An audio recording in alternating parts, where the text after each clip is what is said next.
Hi everybody, Phil Malone here. Today I want to do a tutorial showing you how to use the PTC Vuforia library that's built into the FTC SDK to do target tracking. There's currently a sample in the SDK that shows how to use the Vuforia to show you image data, but it really doesn't illustrate how to extract coordinate information and to do tracking. That's what this demo is. It's a minimalistic demo. It's designed for a three-wheel omnibot. It can be tailored to any kind of omnidirectional drive, and its purpose is simply to lock onto a target image and approach it and stand off at a fixed distance. So this is useful for any kind of scoring or button pressing or particle delivery system you might come up with. The code itself is currently in a GitHub repository that you can see on the screen. gearsinc.org/FTCVuforiaDemo. The link is up above here, but I'll include it in the comments of the video. There's actually a companion video that goes with this one. If you search for 2818 FTC Vuforia demo, there'll be this video, and there'll be a second one which is an animation showing the different coordinate systems used by the target tracking system. If you're having trouble figuring out angles and distances, view that tutorial, and it should help eliminate those sort of questions. So getting right into the code here, the repository has four main files. README, which is this file that we're showing here, and it explains how the example is set up, the various components, and it shows a sample of the telemetry display that is put here. It's fairly detailed for the purpose of making it easier to understand what's actually going on in the system. You could eliminate some of this stuff once you've got it up and running, but it's very useful to figure out what's going on. Then there's 3 Java files. 2 of them are utility classes. One of these is for the robot mechanics, the other is for the navigation process, and then finally there's a single OpMode, which is fairly simple and is created as a linear OpMode. The easiest way to use this is probably to click on the clone or download a zip file. Once you have that zip file, you can expand it into the team code folder of your standard project. You could just take these 4 files and stick them in the team code folder, but that would then sort of merge with your other op modes. It might be useful just to keep them separate, and so that's why if you use the FTC Vuforia demo subfolder that's created, it'll keep them separate and they'll still work just fine. And that's what I've done in this example. So now I'm going to switch over to the Android Studio project. So this is an empty SDK. This is actually based on version 2.61. It should work with any future SDK, but that's not guaranteed. You may have to do some tweaking. If we have a look in the team code folder in the Java, this is the folder that's created by unzipping the repository. This is also where your other op modes would normally be. I'm going to expand this, and you see here the 4 files that we were just looking at in the repository. So the easiest way to do this, I think, is to start with the op mode itself, look at the basic operation, and then look at the classes that do most of the work. So this is kind of like a simple to complex tutorial, just to get your feet wet, and we'll see how we go. So if I look at the actual op mode, there's comments up the front. I recommend you read the comments. They are all very specific to this op mode, to this example, explaining what's going on. Wherever there's some sort of logical question that might confuse you, I've tried to put the details in the comments. In this case, it's talking about the different modes that it runs in. It talks about holding the left bumper down. The way this op mode is set up is that you will put your robot on the field. If you're just using the joysticks, you can drive around with the joysticks. Left joystick moves the robot forward and back, and left and right. The right joystick is used to rotate the robot. If you are able to see the target, so in other words, if the camera can see the target, it will display the target information on the driver station, at which point you can press in the left bumper button and the robot will attempt to automatically track to the target and locate itself at a distance of target distance, which in this case is 400 millimeters, which is about 16 inches. So the robot, and this is based on the center of the robot, so if you have a standard 18-inch robot, it's going to position itself 4 or 5 inches away from the target. And as long as you hold that button down, it'll lock into that position. As soon as you let the bumper go, you can go back to driving with the joysticks. So it's an auto manual kind of setup. Standard beginnings here. Excuse me. The OpMode is called Vuforia Tracking Demo, and the first thing we do is we create two objects which we're going to use to manage the robot hardware and the navigation. These are based on the classes shown here, Robot OmniDrive and Robot Navigation, which also appear over here on the project tree.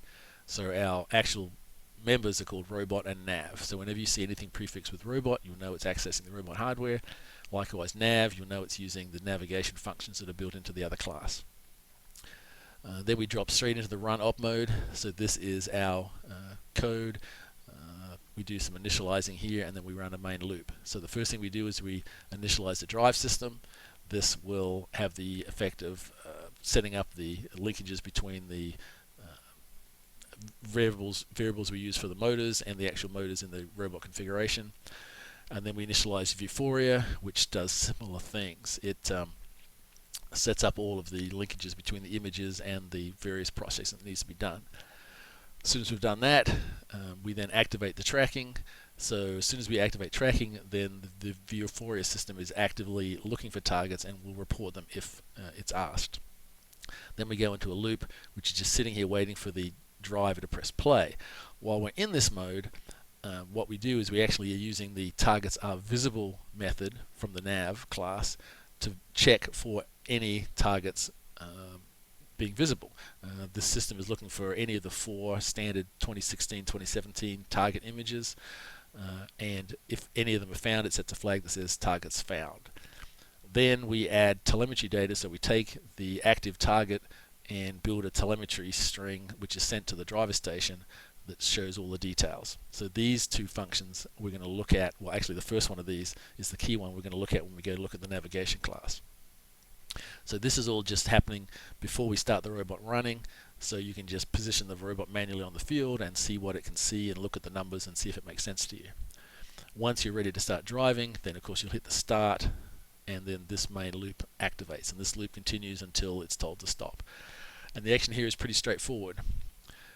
It also calls the function targets are visible. Targets are visible returns a true if in fact there are targets visible. So this test is saying if we can see a target and if the user is pressing the left bumper on the gamepad 1, then we drop into cruise control, which is the code that will determine the best path to the target based on the navigation, the image navigation. And this function just is an instantaneous type thing. It doesn't try and get the whole way there. It says, based on what I see right now, what should I do?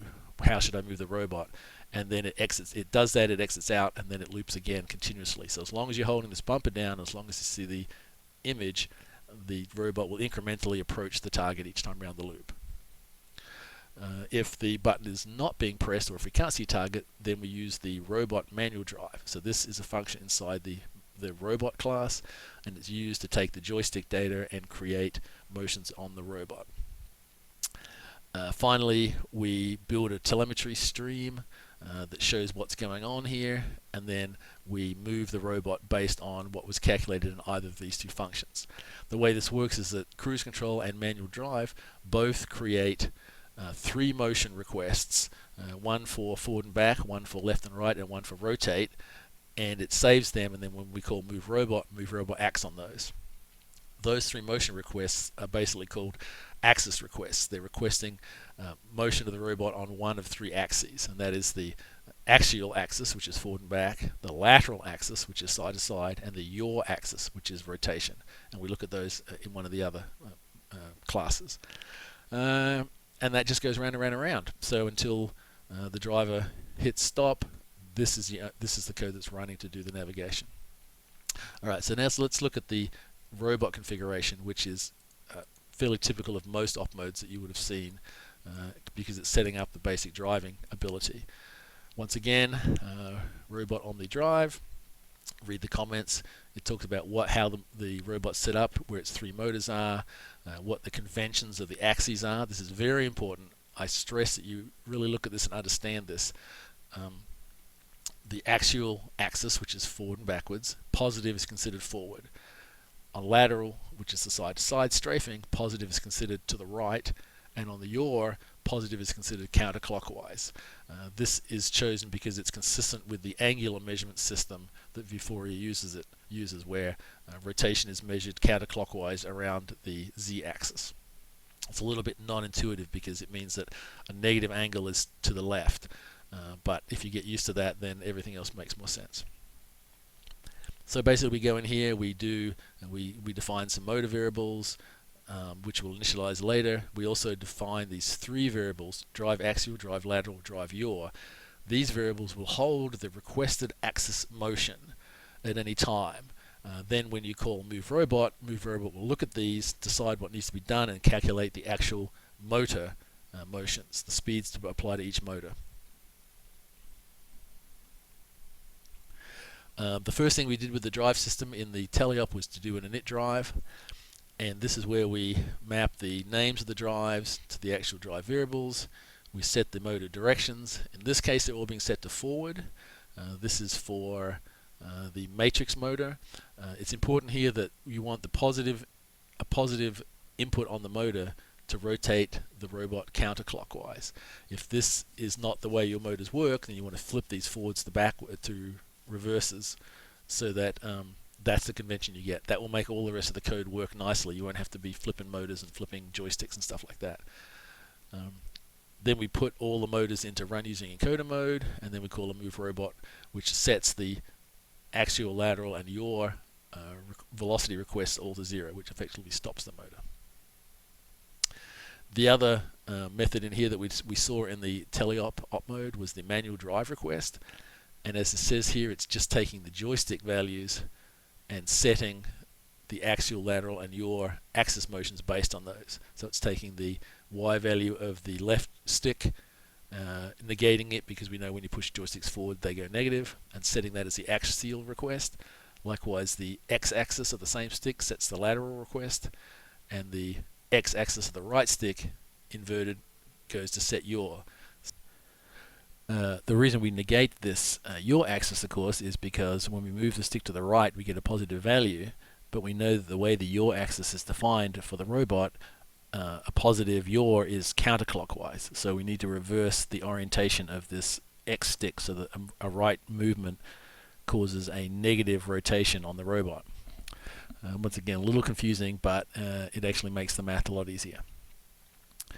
Next we have the code which takes the requested axial yaw and lateral motions and turns it into wheel action. There's two versions of moveRobot. One of them just takes the three past values, loads them up into the axis, lateral, and yaw variables, and then calls the other version of moveRobot that has no parameters. So let's look at that one. Once again, we reiterate the signs of the axes motions here, and then we go into the code. Now this is pretty straightforward, and a lot of this will be familiar. On a two-wheel robot, we would just combine the yaw, which is the rotation, and the axial, which is the front and back, onto the left and the right wheels, and that's what's happening here. But in the case of the Omni drive, we also need to consider the request for lateral motion, and that factors into each of the three wheels: the back wheel, the left wheel, and the right wheel. So these three formulas here give us a ratio of the three wheel drives that move in the combined motion of the three axes. If you were doing an Omni drive with 4 wheels or a Mechanism drive, this math would be slightly different here, but this is where that code would go. You might have to create another variable for another motor, no big deal.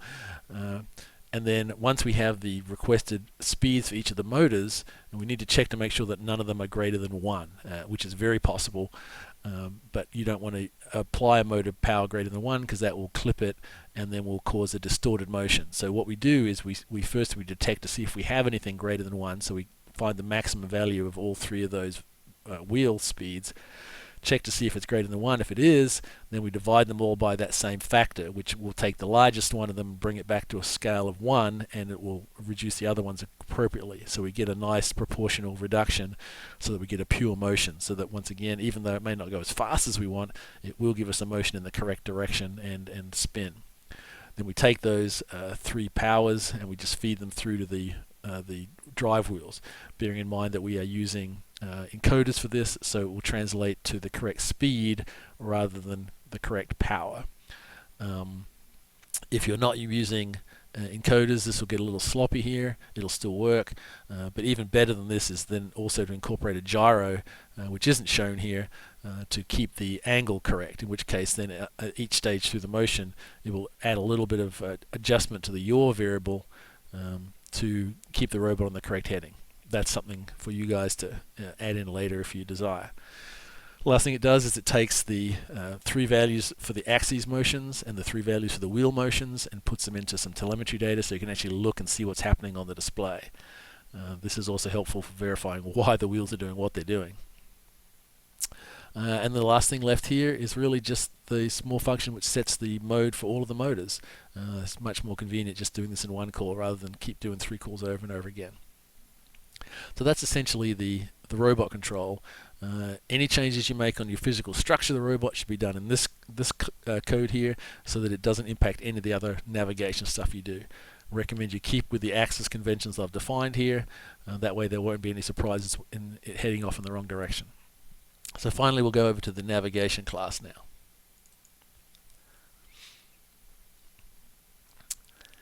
So navigation is several things built into here. Obviously it's processing the Vuforia library, it's setting up the information for the target images, but it's also taking the localization that's available from the targets and turning it into variables that are useful for the robot for tracking, and then it takes that data and at any instance in time it decides what it wants the robot to do in its 3 axes to try and approach the target. So we'll look at those things individually. There's some constants up front here that we'll use later on. These really relate to some of the closed loop controls and testing of where we are in the system. One of the useful functions in here is add nav telemetry, which you saw called in the teleop. This is basically taking the currently active navigation data and displaying it as telemetry data. We show the name of the visible target.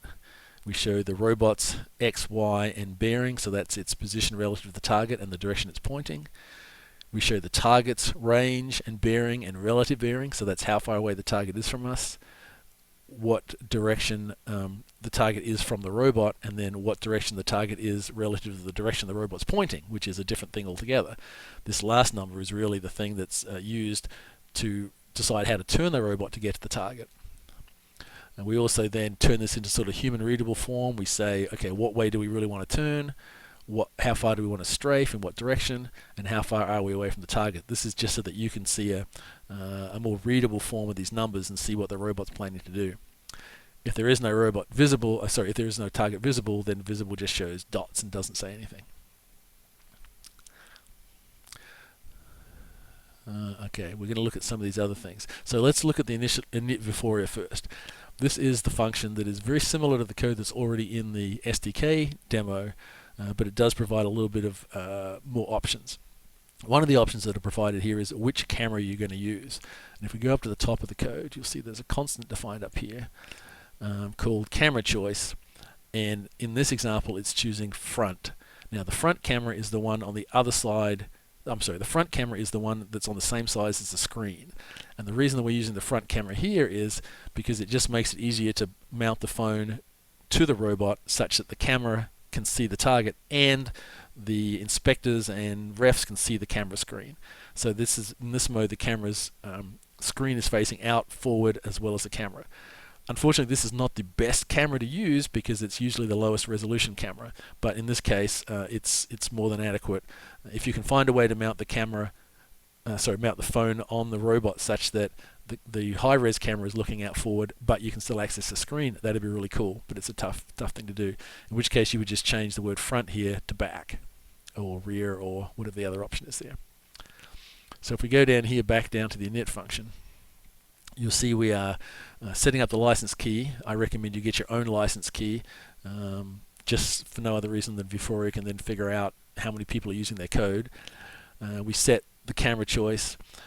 Here we are turning off extended tracking. Vuforia has this very cool option to be able to track beyond the targets. So even once it loses the target out of the camera, it's processing background imagery and using it to help navigate.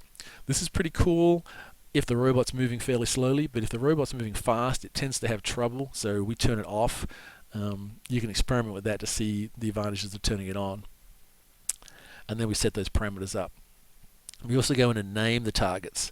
We name them based on where they are in the field. We've got the red and the blue, near and far. The near target being the one closest to the driver stations, and the far one being the furthest away. So that way, we can look at the screen and see what's being processed.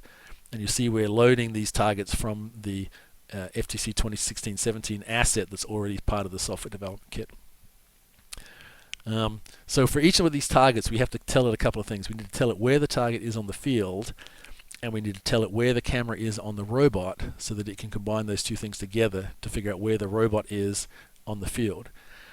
Now, one way to do target tracking would be to put in the actual locations of each of the images, and then the robot will know exactly where it is on the field. In this example, we don't do that because it tends to complicate the math a bit when you're trying to figure out what you want to do.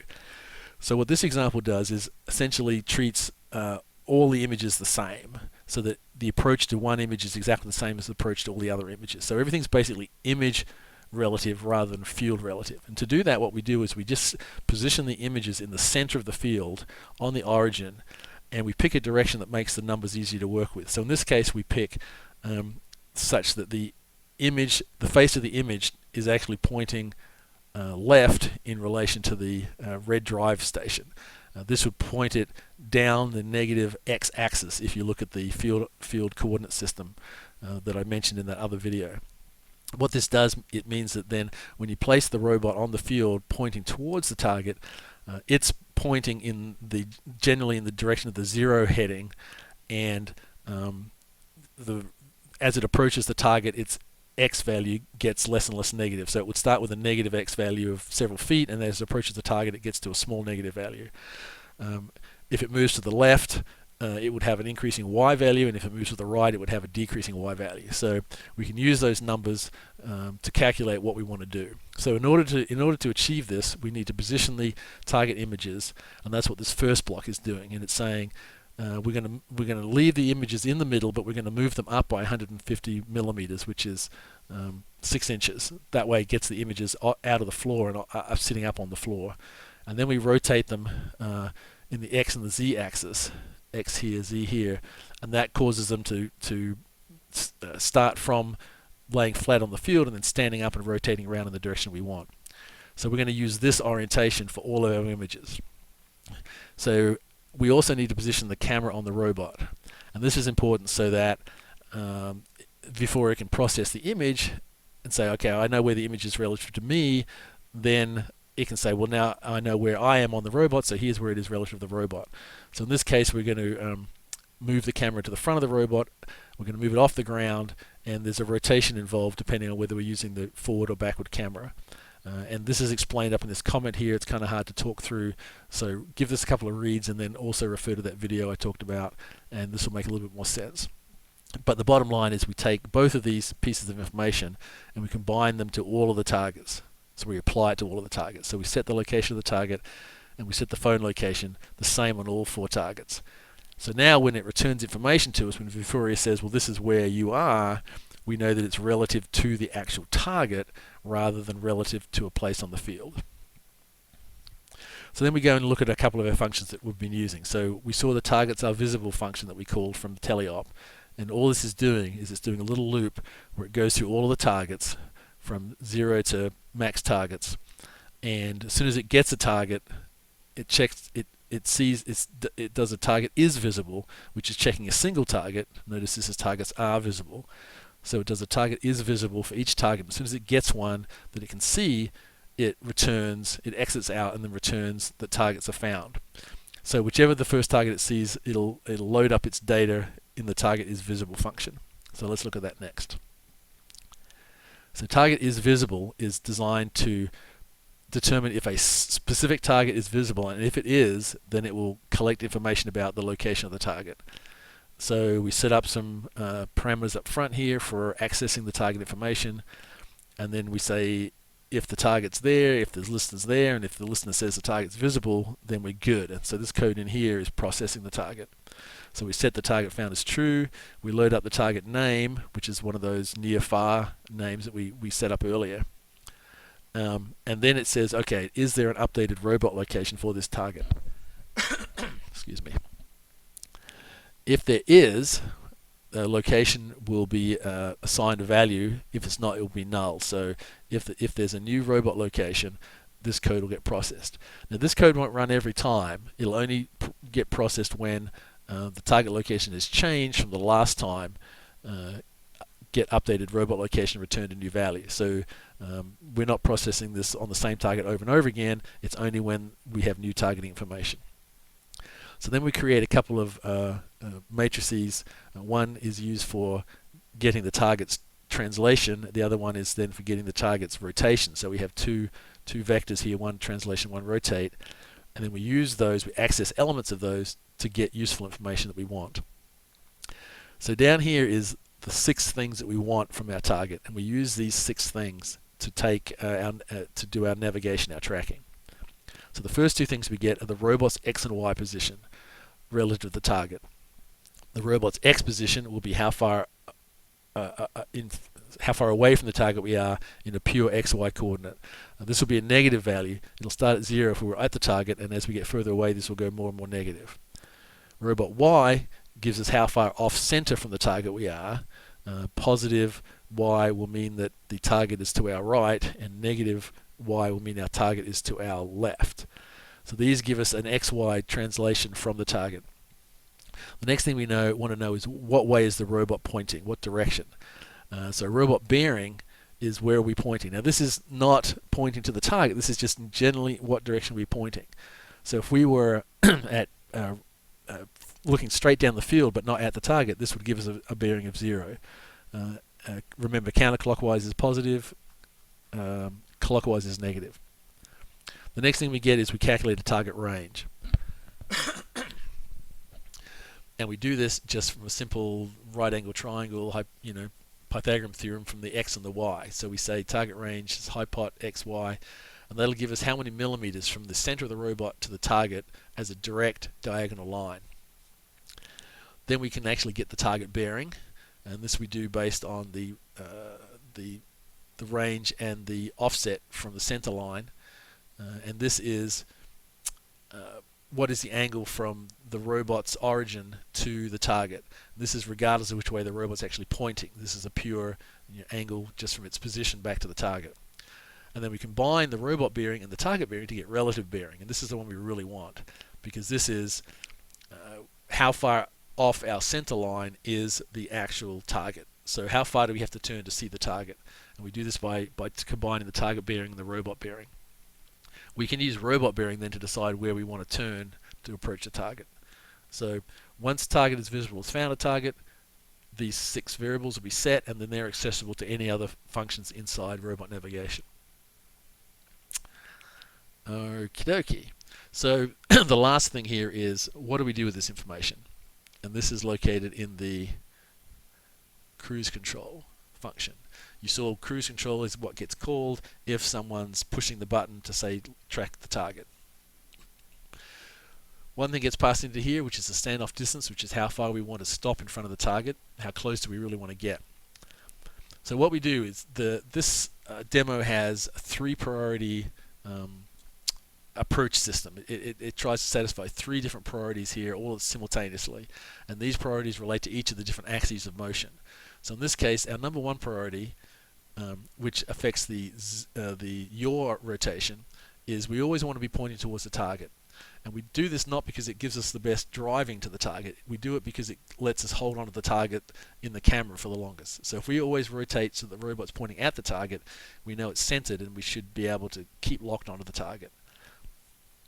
And this is why we need an omnibot, because any other kind of robot can't move sideways if it's pointing at the target. The next thing we want to do is we want to drive laterally. That's our lateral axis. such that we approach the center line of the target. So we don't just want to drive straight to the target because that'll bring us in at a funny angle. What we want to do is we want to strafe sideways to get us directly in front of the target while we're pointing at it. And that's what this is doing. And then the third priority is once, while that all's going on, we also want to start approaching the target.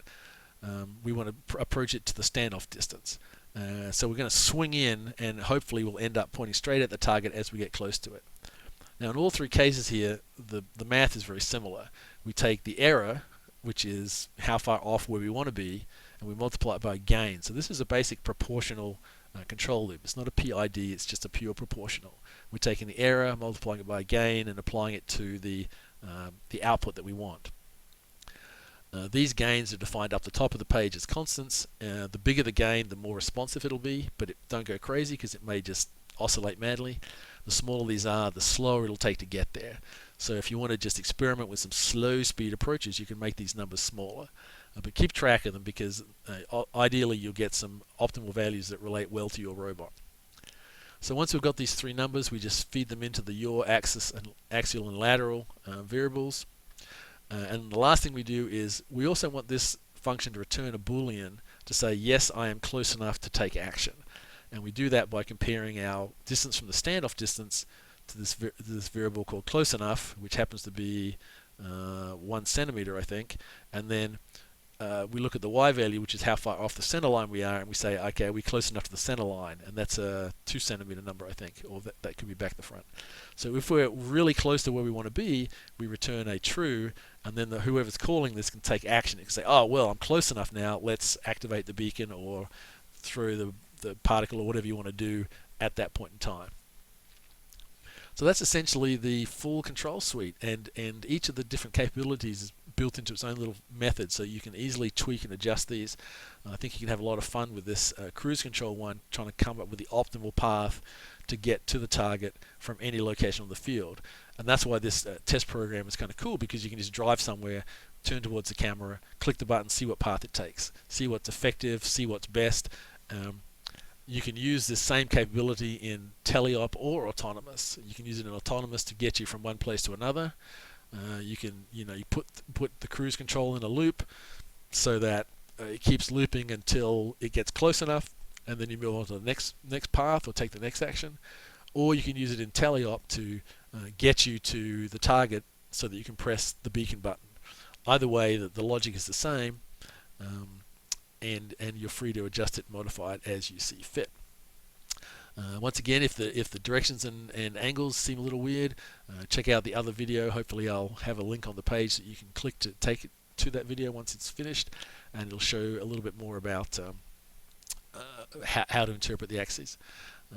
This example has been brought to you by FTC Team 2818 GeForce, and we hope you use it, and hopefully we'll get to see you at a competition in the future. Thanks very much.